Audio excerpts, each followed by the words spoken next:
Hermanos, Dios les bendiga a todos. Estamos en el día de hoy, acá en Conexión Espiritual, leyendo el segundo viaje, Hechos capítulo 15, versículo 13, hasta el capítulo 16, versículo 8. Asimismo, hermanos, vamos a orar y para comenzar, vamos a dar un vistazo de lo que fue el primer concilio de la iglesia y cómo se estableció exactamente.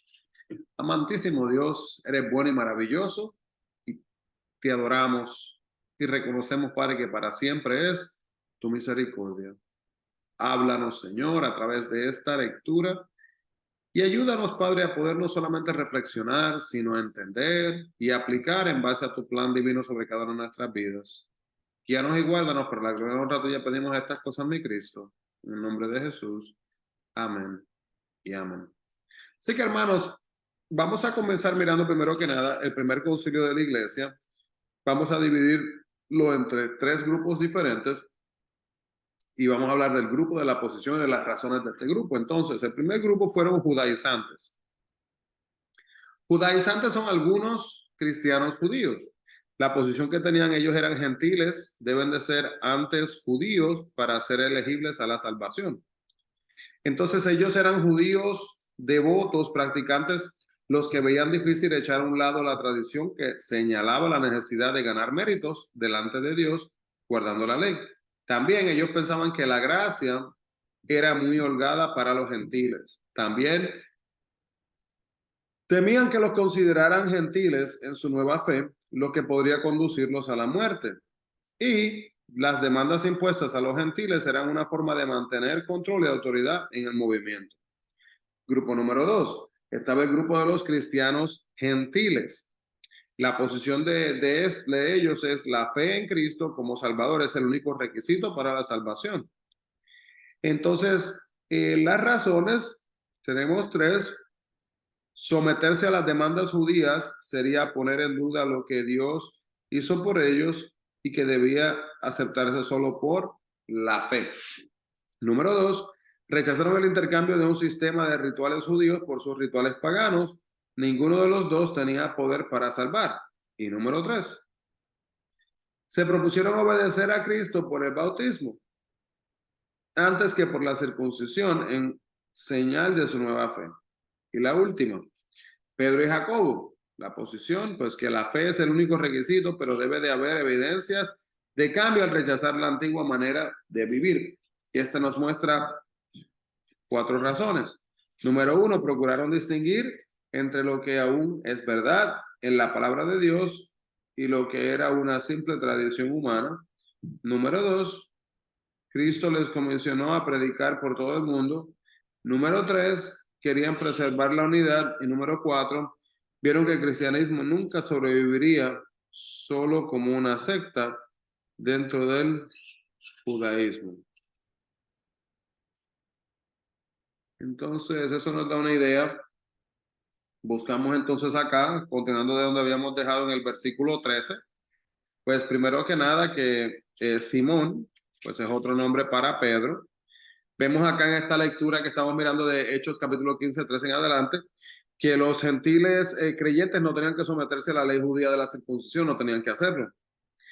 Y en cambio el concilio les pidió apartarse de la idolatría, de la fornicación, que era una parte común de esa vida idólatra y pagana en aquellos momentos, y también de comer carne de animales sin sangrar, que esto reflejaba la enseñanza bíblica del hecho de que la vida está en la sangre. Entonces, como la vida está en la sangre, no se puede comer, ¿verdad? Eso porque sería considerar que se está comiendo, como dice en Levítico 17:14, vamos a leerlo aquí, que esto algunas veces lo he escuchado, hay algunos países, ¿verdad?, que se acostumbra comer, por ejemplo, en Puerto Rico es común comer para muchas personas lo que es la morcilla, ¿verdad? Y entonces es algo que, mire aquí como dice, 17:14. En Levítico dice, porque la vida de toda carne es su sangre, por tanto he dicho a los hijos de Israel, no comeréis la sangre de ninguna carne, porque la vida de toda carne es su sangre, cualquiera que la comiere será cortado. Y en base a esto, pues, es que sale entonces esta regla para ellos. Pero si los cristianos gentiles se hubieran abstenido de estas tres prácticas, habrían complacido a Dios y habrían logrado mejor tener una relación así mismo con los cristianos judíos. Aunque hubieron otras actitudes indebidas en los creyentes, pero los judíos prácticamente estaban especialmente preocupados por estos tres reglamentos específicamente, estas tres reglas. Y este compromiso ayudó a la iglesia, aunque sea, a crecer con libertad frente a diferentes prácticas culturales entre los judíos y también así mismo los gentiles. Cuando anunciamos nuestro mensaje enfrentando limitaciones culturales y económicas, hermanos, tenemos que estar seguros de que Dios y no la gente establezca los requisitos de la fe. Además de esto, vemos que el apostolado no era un oficio de la iglesia, sino era una posición y función basada en ciertos dones. Y entonces, ¿qué también había ahí? Pues había el hecho de que los ancianos se elegían para administrar la iglesia. En esta reunión lo que se hacía era lo siguiente, que los apóstoles se sometieron a las decisiones de un anciano, en este caso, Jacobo, el hermano de Jesús. Entonces está Sila, que acompañaría más tarde a sí mismo a Pablo en su segundo viaje misionero en lugar de Bernabé, quien visitó diferentes ciudades también con Juan Marcos. Entonces, esta carta respondía a sus inquietudes y llevó a gran alegría a los cristianos gentiles en Antioquía, ya que estaba escrita y apelaba a la dirección del Espíritu Santo y explicaba lo que debía de hacerse, ¿verdad? Para que los lectores no tuvieran ningún tipo de confusión. Entonces es de mucha ayuda cuando los creyentes pueden aprender a ser cuidadosos, no solo en lo que dicen, sino también en la forma que lo dicen. Debemos de cuidar el contenido, pero cuidemos también no perder nuestra audiencia por nuestro tono de voz o por nuestras actitudes que quizás nos desconecten de ellos en vez de acercarnos. Entonces, el debate sobre la circuncisión pudo haber dividido la iglesia, pero Pablo, Bernabé y los judíos de Antioquía tomaron la decisión correcta. Lo que hicieron fue que aceptaron el consejo de los apóstoles y también de la palabra de Dios en cuanto a este tema. Nuestras diferencias deberían de resolverse así también, hermanos, de la misma manera, ¿verdad? Cuando podemos buscar que los desacuerdos se llegue a un entendimiento y que no ofendamos a nadie, ¿verdad? No debemos de ofender a nadie con nuestras palabras, con nuestras acciones, que en vez de traer armonía, lo que vaya a traer sea la separación, el aislamiento de la gente. Entonces, podemos ver acá que Pablo y Bernabé tuvieron un serio desacuerdo sobre Marcos, porque Pablo no quería llevarlo porque los habían abandonado, como dice el capítulo 13, versículo 13. Y esta discrepancia originó que dos grandes predicadores encabezaran a dos equipos, abriendo dos campos misioneros en lugar de uno. Entonces Dios, aún obra en medio de conflictos y desacuerdos, hermanos, Dios utilizó este evento negativo para algo positivo. Más tarde, Marcos llegó a ser muy útil en el ministerio de Pablo, como lo dice Colosenses 4:10, y los cristianos no siempre están de acuerdo, hermanos. Pero los problemas pueden resolverse al aceptar que discrepamos y permitir que Dios cumpla su voluntad. Asimismo, podemos ver también que en el segundo viaje Pablo llevó a Silas como compañero aproximadamente 3 años después de haber finalizado el primer viaje misionero. Visitaron las ciudades que recorrieron en el primero y algunas más. Este viaje se sentó en las bases para el inicio en Grecia.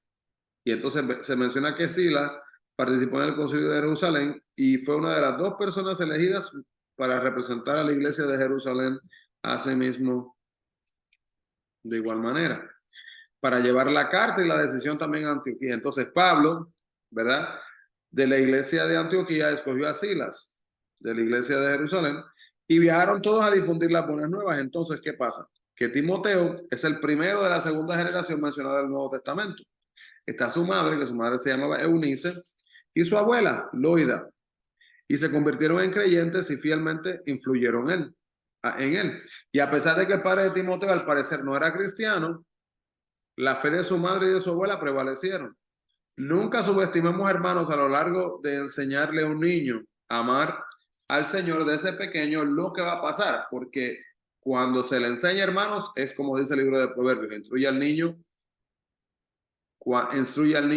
cuando fuere pequeño y ni aun cuando envejeciere se apartará del camino de la palabra de Dios. Entonces, vemos que Timoteo y su madre Eunice eran de Listra y tal vez es posible que Eunice oyó predicar a Pablo cuando estuvo allí durante su primer viaje misionero. Timoteo entonces fue el hijo de una madre judía y padre griego. Para los judíos era un mestizo, como un samaritano. No necesariamente la mezcla más aceptada o más celebrada en aquellos momentos, ¿verdad? De ahí que Pablo le pide a Timoteo que se circuncidara para borrar algo del estigma que pudiera tener entre los creyentes judíos. Entonces a Timoteo no lo obligaron a circuncidarse, sino que el concilio de Jerusalén fue el que lo decidió en el capítulo 15. Pero él voluntariamente lo hizo para pasar por encima de cualquier barrera que impidiera que su testimonio fuese eficaz, ¿verdad? Hacia las personas que estaban a sus alrededores a través de Cristo. Entonces, a veces necesitamos ir un poco más allá de los requisitos mínimos, hermanos, para poder verdaderamente mostrarle a la gente, ¿verdad? El valor y la importancia que tiene Cristo en nuestras vidas.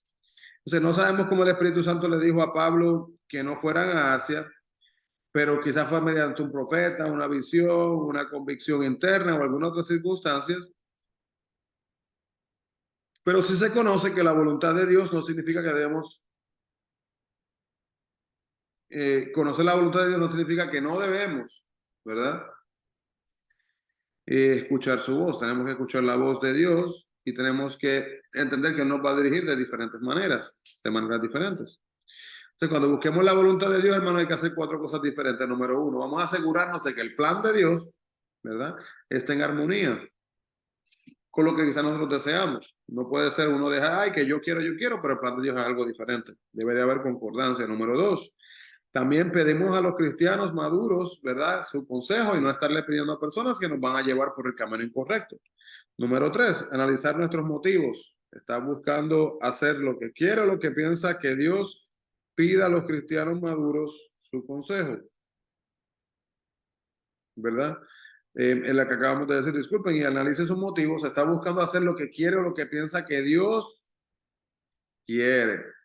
Y lo último, ore que Dios abra o cierre las puertas de acuerdo a su voluntad.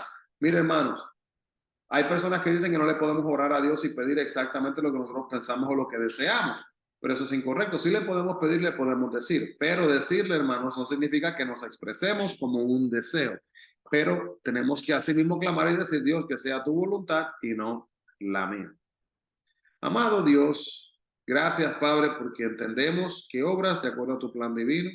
Señor, y que aunque no entendamos el porqué de las cosas o la manera en que las cosas a veces van a surgir, para que podamos depender de ti y entregarte a ti, Señor, lo mejor de nosotros.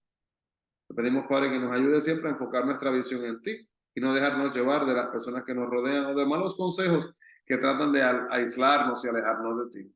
Guárdanos y ayúdanos a ser lo mejor que podamos ser para ti, mi Dios. Día tras día, en el nombre de Jesús lo pedimos. Amén y amén. Que Dios le bendiga grandemente, hermano. No se olvide, busquemos la presencia del Señor. Bendiciones a todos.